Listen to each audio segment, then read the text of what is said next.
ओ साथीहरु, आज मेरो घरमा नि आज शनिबार, आज यही कढी बडी खाने पाहुना आइराख्नु भएछ। आज मैले कढी बडी पकाइरहेको छु। आज मैले त बेसन पहिला पकाएर अनि त्यसपछि मही राख्छु।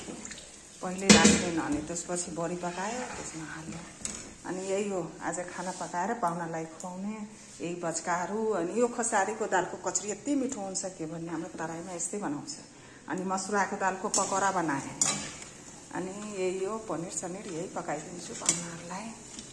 यही हो आजको शनिबार। आज शनिबार यही हो शनिबारको खाना। आज पाहुनालाई यही खुवाउनु हो साथी। यस्तै हो कढी बडी। म त पकाउने कढी बडी यस्तै हो। खै कस्तो हुन्छ, राम्रो हुन्छ कि हुँदैन। म कढी पकाउने यस्तै हो, तर राम्रो मिठै हुन्छ। यस्तै मकायो भने हेर्नु न पकाएर कस्तो मिठो हुन्छ यो कढी बडी।